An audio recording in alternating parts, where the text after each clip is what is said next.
2046 सालको बहुदलको आन्दोलन अनि त्यस पछाडि पनि भएका जति पनि आन्दोलनहरू छन् ती सबै आन्दोलनमा नेताहरूले गर्ने भाषणमा सबैभन्दा बढी सुनिने शब्द सायद यही थियो होला कि राज परिवार स्पेसल्ली ऐश्वर्याको नाममा स्विस ब्याङ्कमा पैसा छ, राजाहरूको यति सम्पत्ति छ अथवा त्यति सम्पत्ति छ, सबै सम्पत्तिलाई नेपालमा फिर्ता ल्याउने हो भने त्यही पैसाले मात्रै नेपाल सिङ्गापुर बन्छ, यस्तो सुनिन्थ्यो। नभन्दै विक्रम सम्वत 2058 साल जेठ 19 गतेको त्यो कालो रातले राजा वीरेन्द्रको वंशनाश गर्यो। उनको सबै परिवार कोही पनि बाँचेनन्। त्यसपछि राजा वीरेन्द्र, रानी ऐश्वर्या र उनीहरूको परिवारको नाममा रहेको जति पनि सम्पत्ति थियो नेपालभित्र र नेपाल बाहिर सबै सम्पत्तिलाई नेपाल सरकारको अधीनमा ल्याउने र त्यसलाई नेपाली जनताहरूको शिक्षा, स्वास्थ्य अनि सामाजिक कल्याणको कार्यमा लगाउने भन्दै त्यो पुनित उद्देश्यका साथ नेपालको अन्तरिम संविधान 2063 को धारा 159 मै व्यवस्थै गरेर नेपाल ट्रस्टको स्थापना गर्ने भनियो। यस्तो लाग्थ्यो कि अब चाहिँ त्यो पैसाले नेपालभरि स्कुल कलेजहरू र हस्पिटलहरू खोल्नेछन्, गरिब दुखीले पैसा नभएकाले पनि उपचार पाउनेछन् र शिक्षा पाउनेछन्। त्यही व्यवस्था अनुसार 2064 सालमा अध्यादेश मार्फत नेपाल ट्रस्टको स्थापना भयो। त्यसको एक वर्ष जति पछाडि अर्थात् विक्रम सम्वत 2065 सालमा नेपालमा राजतन्त्र सकियो, सदाको लागि गणतन्त्र आयो। बट्टाबटी भएका यी जुन घटनाक्रमहरू थिए ती घटनाक्रमहरू जादु जस्तो लाग्थे र यदि नेताहरूले भनेकै कुरा हामीले पत्याउने हो र उनीहरूले भनेकै जसरी भएको भएदेखि नेपाल अहिलेसम्म सिङ्गापुर बनिसक्नु पर्थ्यो, नेपालभित्र कोही पनि असहाय र गरिब नहुनु पर्थ्यो र कोही पनि उपचार नपाएर नमर्नु पर्थ्यो, सबको जीवन स्तर उकासिनु पर्ने हो। तर के भयो, त्यो सबै तपाईँ हाम्रो आँखा अगाडि छर्लङ्ग छ। यसरी स्थापना भएको ट्रस्ट अर्थात् नेपाल ट्रस्टले अहिलेसम्म राजा वीरेन्द्र र उनका परिवारको नाममा रहेको सम्पत्तिहरू विदेशमा मात्र नभएर देशभित्रै, त्यो पनि उपत्यका भित्र मात्रै नभएर नेपालभरिका 12वटा जिल्ला भन्दा बढी जिल्लाहरूमा गरेर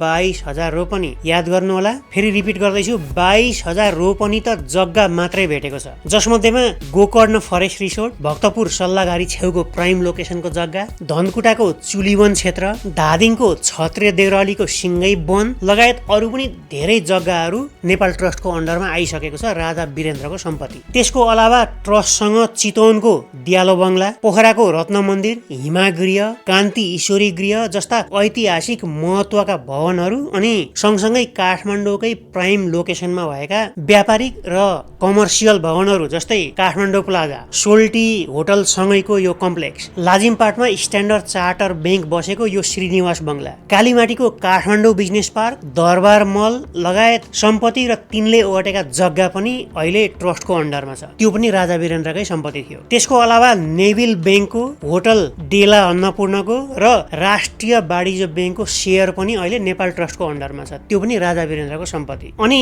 झन्डै 1 अरब 20 करोड बराबरको त नगद मौजात छ। यसरी सबै मिलाउने हो भने अरब होइन खरब रुपियाँ बराबरको सम्पत्ति छ नेपाल ट्रस्टसँग। त्यो सबै वीरेन्द्र र ऐश्वर्या अनि उनीहरूको परिवारको सम्पत्ति खोजेर पत्ता लगाएको। अझै धेरै कति खोज्न बाँकी नै होला। यो सबै व्यवस्थापन गर्नको लागि भनेर राजपत्राङ्कित विशिष्ट श्रेणीको एउटा सचिव कार्यकारी रहने गरी सरकारी कर्मचारीको एउटा सिङ्गै डिपार्टमेन्ट नै खडा गरिएको छ। अनि सञ्चालक समितिमा नेपाल सरकारले तोकेको एकजना मन्त्री अध्यक्ष रहने गरी केही मानिसहरू रहने व्यवस्था गरिएको छ। एउटा शक्तिशाली बोर्ड गठन गरिएको छ जसले यो ट्रस्टको जुन सम्पत्ति छ, अघि मैले जति बताएँ, ती सबै सम्पत्तिहरू के गर्ने, कसलाई दिने, कहाँबाट लिने, कसलाई भाडामा लगाउने, कस्तो कस्तो राष्ट्रिय हितमा लगाउने अथवा आफ्नो पार्टीका ठुला व्यापारी या चन्दादाताहरूको हितलाई ध्यानमा राख्ने कि नराख्ने, यो सब निर्णय गर्ने अधिकार यही बोर्डलाई हुन्छ। यो बोर्ड पूर्णतया राजनीतिक नियुक्तिको अड्डा भएको छ। यही नेरबाट सुरु हुन्छ यहाँ भएका सम्पूर्ण तमाम भ्रष्टाचारका काण्डहरू। नेपाल ट्रस्टको जग्गामा भएको अहिलेसम्मका जति पनि भ्रष्टाचारका घटनाहरू बाहिर आएका छन् अथवा अझै खुल्न जुन बाँकी छन्, यही शक्तिशाली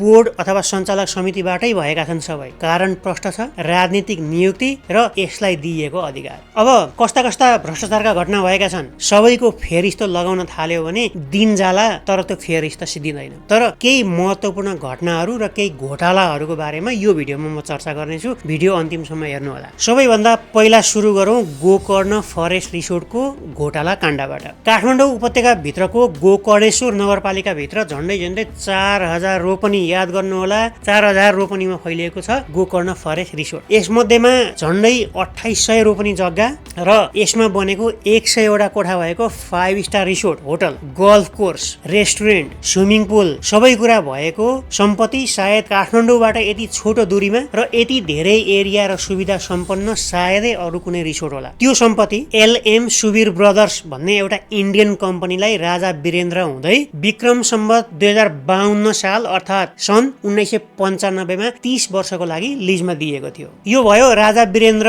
मारिनु र नेपाल ट्रस्ट जन्मिनु भन्दा अगाडिको कुरा। त्यसैले यो सबै काण्डको सुरुवात हुन्छ राजा वीरेन्द्रबाटै। त्यो बेला गरिएको जुन लिजको कन्ट्र्याक्ट थियो त्यसको म्याद सन् 2025 अर्थात् विक्रम सम्वत 2082 सालमा सकिनेवाला थियो र लिजको कन्ट्र्याक्टमै प्रष्टसँगले लेखिएको थियो कि कन्ट्र्याक्टको अवधि नसिद्धिकन अर्को कन्ट्र्याक्ट पनि गर्न पाइँदैन र नयाँ सेयर होल्डर पनि घुसाउन पाइँदैन। अर्थात् यो कन्ट्र्याक्ट फाइनल कन्ट्र्याक्ट थियो। तर जब गणतन्त्र आयो यो जग्गा लगायत यस्ता सम्पत्तिहरूमा बार पैसा र राजनीतिक चलखेल भएको देखिन्छ। यो जग्गा हिनामिना गर्नको लागि त्यसमा पनि विशेष गरी यति ग्रुप भन्ने एउटा कम्पनी जुन छ त्यसको इन्ट्री भइसकेपछि त यहाँनिर लुट नै भएको देखिन्छ। अब यहाँ यति ग्रुप भन्ने कम्पनीको नाम आएको छ। छोटकरीमा बुझौँ त्यो यति ग्रुप भनेको के हो। एकदमै छोटो समयमै नेपालको वान अफ द बिगेस्ट व्यापारिक साम्राज्य बन्न पुगेको कम्पनी हो यति ग्रुप, जसका संस्थापक थिए पर्यटन व्यापारी आङ छिरिङ शेर्पा। सुरुमा साधारण ट्रेकिङ व्यवसायबाट सुरु गरेका उनले केही वर्ष भित्रमै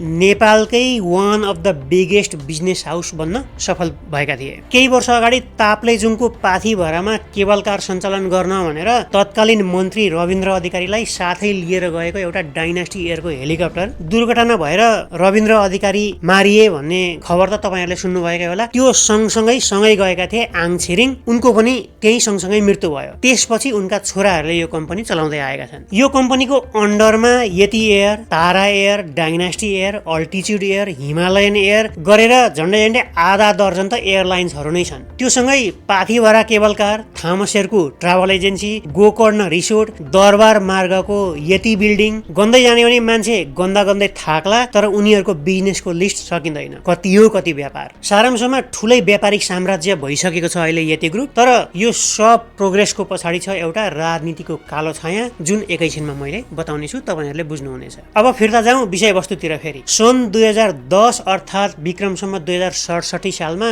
गोकर्ण रिसोर्टको त्यो जुन जग्गा अघि मैले भने त्यो जग्गामा नेपाल ट्रस्ट र एलएम सुबीर ब्रदर जुन ओरिजिनल कन्ट्र्याक्टर थियो उसको बीचमा द्विपक्षीय जुन सम्झौता भएको थियो, त्यहाँभित्र यति ग्रुपलाई छिराउनको लागि, यति ग्रुपलाई घुसाउनको लागि सुरुमा एलएम सुबीर ब्रदरको जुन टोटल 100% सेयर थियो त्यो मध्येमा 49% सेयर यतिलाई बेच्न लगाइन्छ र चेन्ज नै गर्न नसकिने जुन कन्ट्र्याक्ट थियो फाइनल कन्ट्र्याक्ट त्यसलाई चेन्ज गरेर यतिको पनि स्वामित्व भएको भनिन्छ, जो आफैमा गैर कानुनी थियो। तै पनि लौ मानौ ठुलो केही पनि भएन, किनकि सम्झौताका अरू कुनै पनि टर्म्स एन्ड कन्डिसनहरू चेन्ज गरिएको थिएन। राज्यलाई त्यसले घाटा पारिएको थिएन, नयाँ साझेदार मात्रै घुसाइएको थियो। त्यो पनि एउटा इन्डियन कम्पनी भएको ठाउँमा लगभग बराबरी हैसियत हुने गरेको अर्को एउटा नेपाली कम्पनी घुसाइएको थियो। राम्रै भयो भनौँ, तर खेल यतिमा सिद्धिँदैन। ग्रान्ड डिजाइन, भित्री प्लान बेग्लै थियो, भित्री उद्देश्य बेग्लै थियो। त्यसको 3 वर्ष पछाडि अर्थात् विक्रम सम्वत 2070 मा बाँकी रहेको जुन 51% सेयर छ त्यो पनि एलएम सुबीर ब्रदरलाई बेचेर यतिलाई नै 100% को सेयर होल्डर बनाउनु भनेर सुबीर ब्रदरलाई दबाब दिन सुरु गरिन्छ। सुबीर ब्रदरले मान्दैन। यो दबाब दिनेमा माथि त्यति बेलाका प्रधानमन्त्री, गृहमन्त्री, अख्तियार प्रमुख लगायत ठुलै मान्छेहरूको जोडबल थियो भनिन्छ। तत्कालीन अख्तियार प्रमुख लोकमान सिंह कार्कीले आफ्नो कार्यक्षेत्रभित्र पनि नपर्ने ठाउँमा पनि पत्र नै काटेर, अख्तियारको अफिसियल लेटरमै पत्र नै काटेर धम्कीकै शैलीमा त्यो सेयर यतिलाई दिनु भन्ने खालको दबाब नै दिएको थियो पनि भनिन्छ। त्यो काम गर्न नमानेका तत्कालीन सचिव श्रीधर गौतमलाई कारबाही गरेर अर्को आफूले भनेको मान्ने सचिव त्यो ठाउँमा ल्याइएको थियो। यस्ता धेरै चलखेल भएका थिए त्यो बेलामा यतिलाई 100% को पार्टनर बनाउनको लागि। अन्तमा केही नलागेपछि त्यो 51% को सेयर पनि बेच्न बाध्य भयो एलएम सुबीर ब्रदर र गोकर्ण रिसोर्टको 100% पार्टनर भयो यति ग्रुप।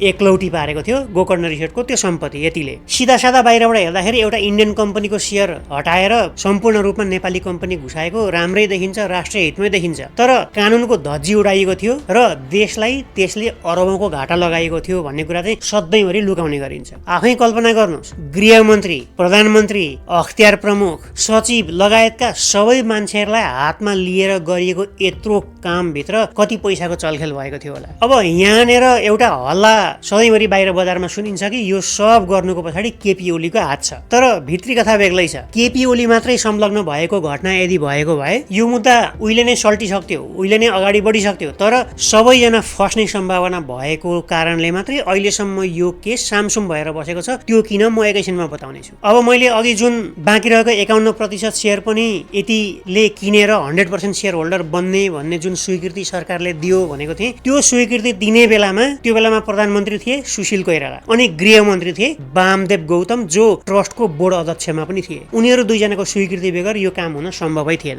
अनि त्यस पछाडि जुन मैले त्रिपक्षीय सम्झौता भएको भनेर अघि माथि बताएँ, त्यो त्रिपक्षीय सम्झौता भएको बेलामा चाहिँ प्रधानमन्त्री थिए माधव कुमार नेपाल र बोर्डका अध्यक्षमा थिए गृहमन्त्री भीम रावल। यसरी विभिन्न कालखण्डमा धेरै मान्छेहरू यसमा मुछेका छन्, तर केपी ओलीलाई अगाडि सारेर बाँकी मान्छेहरू पानीमाथिको ओभानो बनिरहेका छन्। अहिलेसम्म यिनको नामको चर्चा एकदमै बिरलै गरिन्छ मार्केटमा। यसको मतलब केपी ओली चोखो भनेको होइन, एकैछिनमा त्यो कुरा पनि ल्याउने छु मैले। अब 100% को सेयर यतिको पोल्टामा त आयो, तर सम्झौताको म्याद सकिँदै थियो 2082 सालमा। त्यत्रो पैसा खर्च भएको छ, मात्र 5-7 वर्षको लागि त गरेको थिएन होला त्यो काम, त्यसै छोड्ने त कुरै भएन। त्यसैले अब त्यसको लागि 2075 सालको अन्त्यतिर फेरि एउटा खिचडी पाक्न सुरु हुन्छ यहाँ, यो जग्गा हत्याउनको लागि, त्यो पनि लामो समयको लागि हत्याउनको लागि। अब त्यहाँनिर भइरहेको 100 कोठाको जुन 5 स्टार रिसोर्ट छ, अघि मैले भने त्यो 100 वटा कोठाले नपुगेर अरू 48 वटा नयाँ कोठाहरू थप्ने र एउटा नयाँ 400 जना मान्छे अट्ने एउटा सभागृह पनि बनाउने र अरू पनि केही स्तर उन्नति गर्ने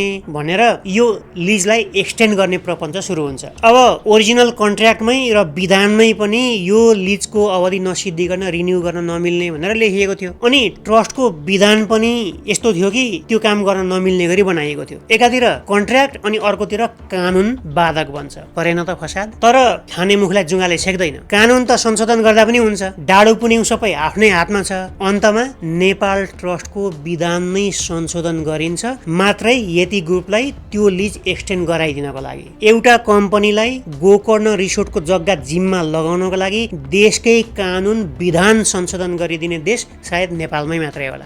अनि झन्डै भन्नै बिर्सेछु मैले, यो हुँदाखेरि चाहिँ प्रधानमन्त्री थिए केपी ओली र बोर्डका अध्यक्ष थिए ईश्वर पोखरेल। क्या मजाले मिलेका सबैजना। अब विधान संशोधन त भयो, तर त्यसलाई बोर्डले पनि पास गर्नु पर्थ्यो। बोर्डमा थिए 13 जना मान्छेहरू, सबैलाई मिलाउन र सबैलाई फकाउनको लागि एकदमै गाह्रो अवस्था थियो। तत्कालीन बोर्डका सदस्यहरूलाई केपी ओलीले अथवा प्रधानमन्त्रीको कार्यालयले अनुचित दबाब दिँदाखेरि बोर्डका सदस्यहरू प्रतिकार गर्न नसकेर अथवा बोल्न नसकेर पालैपिलो अनुपस्थित हुन थाल्छन्। बोर्डको मिटिङबाट उनीहरू भाग्न थाल्छन् विरोध स्वरूप, ताकि त्यो जुन निर्णय थियो त्यो बोर्डबाट पास नहोस्। यो सब बुझेपछि बोर्डको सदस्य नै फेर्ने काम सुरु हुन्छ फेरि। त्यसको लागि यति ग्रुपकै अल्टिच्युड एयर जो छ त्यसका मार्केटिङ चिफ सीताराम सापकोटा अनि आङ छिरिङका नजिकैका आफन्त याङजेन शेर्पा दुईजनालाई ट्रस्टको बोर्डमा नियुक्ति दिन्छ तत्कालीन सरकारले। अनि 13 सदस्यीय भएको बोर्डलाई घटाएर 7 सदस्यमा बनाइन्छ। जेले छेक्छ त्यो सब कुरा हटाउँदै संशोधन गर्दै जान्छ ओली सरकारले। उद्देश्य नै थियो यतिको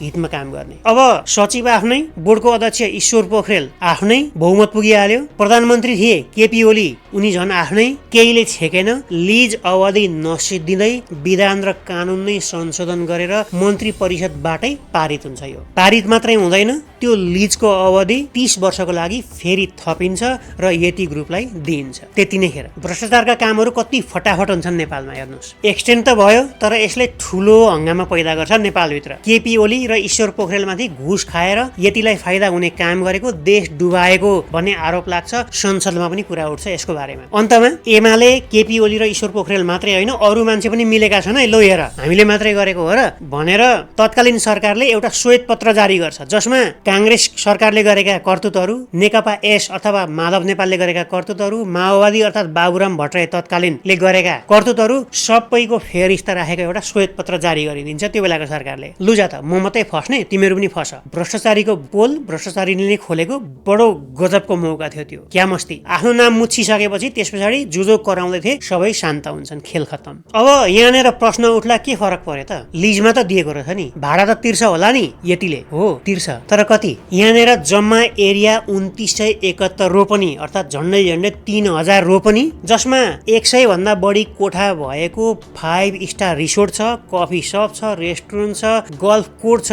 त्यसको भाडा सम्झौता अनुसार $2,40,000 अमेरिकी डलर तिर्नुपर्छ यति ग्रुपले नेपाल ट्रस्टलाई वर्षको, जस अनुसार महिनाको $20,000 भाडा लाग्छ। यसलाई प्रति रोपनीमा कन्भर्ट गर्ने हो भने एक रोपनीको $6.73 अर्थात् नेपाली नेपालीमा 130 रुपियाँको दरले कन्भर्ट गर्ने हो भने एक रोपनीको 1 महिनाको भाडा 900 रुपियाँ पनि पर्दैन। अब गोकर्ण जस्तो ठाउँ, त्यहाँमाथि त्यति धेरै सुविधा सम्पन्न रिसोर्ट, त्यत्रो जग्गा जमिन भवन अनि रोपनीको 900 रुपियाँ पनि नपर्ने जग्गा यति ग्रुपले पाएको छ। मेरो विचारमा त साह्रै महँगो जस्तो लाग्यो। तपाईको विचारमा के होला? 900 रुपियाँ भन्दा कममा एक रोपनी जग्गा यो ठाउँको पाउनु भयो भने तपाईँ लिनुहुन्थ्यो? मलाई चाहिँ अलिक महँगो भयो कि जस्तो लाग्यो। अब अर्को प्रश्न उठ्ला, लिजमा त दिएको रहेछ नि, बेचेको त होइन रहेछ, किन यत्रो रडाको? त्यो जग्गा पछि फिर्ता आइहाल्छ नि भन्ने कुरा होला। यदि तपाईँको मनमा पनि यस्तै खालको प्रश्न उठेको छ भने चाहिँ अब म तपाईँलाई मैले यो भन्दा अगाडि बनाएको यो जुद्धोदय स्कुलको भिडियो र बाल मन्दिरको भिडियो गएर हेर्नु होला भन्छु। ती जग्गाहरू पनि लिजमै लिएका थिए, यसै गरी लङ टर्म लिजमा लिएका थिए, तर अब त्यो जग्गाहरू फिर्ता आउने सम्भावना एकदमै न्यून हुँदै गएको छ। यो गोकर्ण रिसोर्टको जग्गा पनि लङ टर्म लिजमा गरिएको छ, यो पनि फिर्ता आउँछ भन्ने के ग्यारेन्टी? लङ टर्म लिजमा दिएका सम्पत्तिहरू प्राय सबैको गति यस्तै छ नेपालमा। अनि एउटा कुरा त भुसुकै बिर्सिएछु, यसरी यत्रो सम्पत्ति लिजमा दिँदाखेरि नेपालमा खरिद बिक्री ऐन भन्ने एउटा ऐन छ। यस्तो गर्दाखेरि टेन्डर आह्वान गर्नुपर्छ, प्रतिस्पर्धा गराउनुपर्छ, जसले बढी बोल कबल गर्छ त्यसलाई दिनुपर्ने नियम छ, कानुन छ नेपालमा। त्यो कानुन किन पालना नगरेको होला? हेत्तेरी, म पनि कस्तो मूर्ख। त्यस्तो नियम त साना सानाहरूलाई तल लगाउनको लागि ल्याइएको हो। यिनीहरू जस्ता ठुला ठुला मान्छेहरूलाई त त्यस्तो नियम कानुनले त कहाँ छेक्छ र? अनि त्यो बेलामा यो त भ्रष्टाचार भयो, यो त अति भयो, किन यसो गरेको भनेर सरकारी कर्मचारीहरूलाई सोद्धाखेरि उनीहरूले दिएको जवाफ पनि गजबको छ। गोकर्णमा गाई चर्लान् र सुकुम्बासी बस्लान् भनेर बचाउनको लागि चिन्ताले यतिलाई लिजमा दिएको अरे त्यो बेलामा। अब आफै भन्नुहोस्, हाँस्ने कि रुने? यति मात्रै हो र? यही यति ग्रुपकै थामा शेरको ट्रेडिङ भन्ने जुन कम्पनी छ त्यसलाई नै फाइदा हुने गरी नारायण हिटी राजदरबार अगाडि जुन दरबार मार्गमा नेपाल ट्रस्टकै केन्द्रीय कार्यालय छ, म स्क्रिनमा पनि त्यसको बिल्डिङ देखाउँदैछु हेर्नु होला। त्यो घर अनि कालीमाटीको सोल्टी होटल सँगैको आउटर सोल्टी कम्प्लेक्स लगायतका केही जग्गाहरू यही यति ग्रुपले नै कुम्ल्याइसकेको छ। यसै गरी केपी ओली प्रधानमन्त्री भएको बेलामा लुम्बिनीमा यिनैको नाममा गुम्बा बनाउनको लागि भनेर सरकारले जग्गा पनि प्रदान गरिसकेको छ यही कम्पनीलाई। अनि यही कम्पनीका हवाईजहाजहरू एकपछि अर्को दुर्घटना भएकै छन् नेपालमा। त्यति हुँदा पनि सरकारले यही कम्पनीलाई नै एकपछि अर्को एयरलाइन खोल्न र हवाईजहाज उडाउनको लागि अनुमति दिएको दिएै छ। कारण बुझि नसक्नु छ, गजब छ। यस्ता साँठगाँठहरू पनि अरू कति छन् कति भनेर गनेर साध्य नै छैन। नेपाल सरकारले यति ग्रुपसँग गरेका यस्ता साँठगाँठहरूको एकमुष्ट रूप जुन छ त्यो एकमुष्ट रूपलाई यति काण्ड भनेर चिनिन्छ। अर्थात् जतासुकै यति नै यति। बुझ्न गाह्रो छ, तर एउटा कुरा प्रष्ट छ, किन एउटा व्यक्तिलाई अथवा एउटा चन्दादातालाई अथवा एउटा व्यापारीलाई राज्यको सम्पत्ति माथि यसरी खेलवाड गर्ने अधिकार स्वच्छन्द रूपमा किन दिइन्छ? किन गर्छन् नेताहरूले यस्तो काम? व्यापारीसँगै सती जाने प्रथा कहिले रोकिएला नेपालमा? स्वार्थ के होला, कसको होला? यस्ता अरू पनि धेरै जग्गा छन् जो नेपाल ट्रस्टबाट अरू व्यापारिक घराना र पूर्व दरबारियाहरूले पनि कौडीको भागमा लिएका छन्, उछिट्याएका छन्। अनि व्यापारिक भवन मात्रै होइन, साधारण जग्गा जुन छ खेती गर्ने जग्गा, त्यसको पनि उस्तै कथा छ। माता तीर्थ, महादेवी स्थान, थानकोट, सतुङ्गल र इजङ्गु नारायणमा भएको ट्रस्टको 102 रोपनी भन्दा बढी जग्गा बाबुराम भट्टराई र गच्छेदार भएको बेलामा फिल्डमै गएर नक्कली मोही खडा गरेर उनीहरूलाई बाँडेर लगभग सिद्धिसकेको छ त्यो जग्गा। त्यो श्वेत पत्र जारी गर्दाखेरि ओली सरकारले बाबुरामलाई पनि यो केसमा तान्ने बताएका थिए। यसरी ललिता निवासको काण्डमा मात्रै होइन, नेपाल ट्रस्टको जग्गा घोटालाको काण्ड पनि खोतल्ने हो भने बाबुराम यहाँ पनि तानिन सक्ने सम्भावना छ। यसबारे प्रतिक्रिया दिँदै केपी ओलीको सरकारले प्रतिशोध साध्ने काम गरेको भनेर बाबुरामले बताएका थिए। गल्ती चाहिँ गर्ने, तर कारबाहीको कुरा चल्यो कि कसैले रिसिभी साध्नको लागि ल्यायो भन्ने अस्त्र बाबुरामले बार प्रयोग गर्छन्। यहाँ पनि त्यही अस्त्र प्रयोग गरेका छन् उनले। यसरी यो केसको साँच्चीकै अनुसन्धान गर्ने हो र दोषीलाई कारबाही गर्ने हो भने काङ्ग्रेसका सुशील कोइराला, एमालेका केपी ओली, भीम रावल, वामदेव गौतमदेखि माधव नेपाल हुँदै बाबुराम भट्टराईसम्म तानिन सक्ने प्रष्ट सम्भावना छ। अनि यी सबैको मिलेमतोमा भएको कारणले गर्दाखेरि यदि यो केस उठिहालेछ भने पनि अरू केस जस्तै भागबण्डामै सीमित त हुने होइन भन्ने शङ्का बढेको छ। आफै फस्ने भइसकेपछि आवाज कसले उठाउने? त्यही कारण हो कि आजसम्म यसको बारेमा कडा आवाज कहीँ पनि सुनिँदैन। किन भन्दा सबै मिलेर खाएका छन्। यसको अलावा पनि नेपाल ट्रस्टको जग्गा अहिले भाडामा लगाइएका अरू पनि जग्गाहरू छन् जसको विवरण समेटिएको एउटा टेबल म यहाँ देखाउँदैछु हेर्नु होला। तर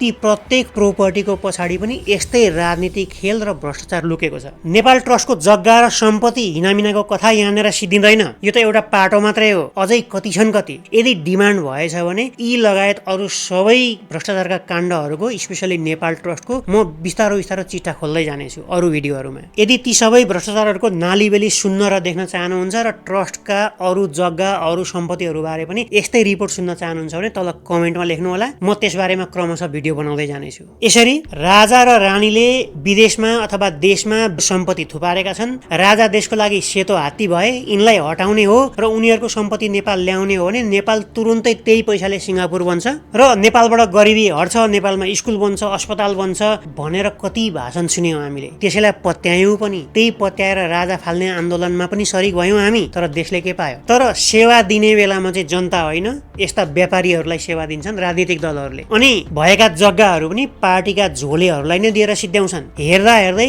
कुनै दिन वीरेन्द्रको परिवारबाट नेपाल ट्रस्टमा सरेको त्यो 22,000 रोपनी जुन जग्गाको कुरा गरे, त्यो सबै जग्गा र बाँकी रहेको जति पनि सम्पत्ति पैसा छ त्यो सिद्धियो अरे भनेको कुनै दिन सुन्नु पर्यो भने अचम्म नमाने हुन्छ। अब धेरै कथा के सुनाउँ, तपाईँहरूले बुझिसक्नुभयो। तपाईँहरूलाई कस्तो लाग्छ तल कमेन्टमा लेख्नु होला। अनि यदि भिडियो मन पर्यो भने लाइक गरिदिनु होला। नयाँ हुनुहुन्छ अथवा सब्सक्राइब गर्नु भएको छैन भने प्लिज सब्सक्राइब गरिदिनु होला। That means a lot to me. म अर्को यस्तै र यो भन्दा पनि राम्रा खोजपूर्ण भिडियोहरू लिएर आउनेछु। त्यतिन्जेलको लागि मलाई बिदा दिनुहोस्। धन्यवाद, नमस्कार।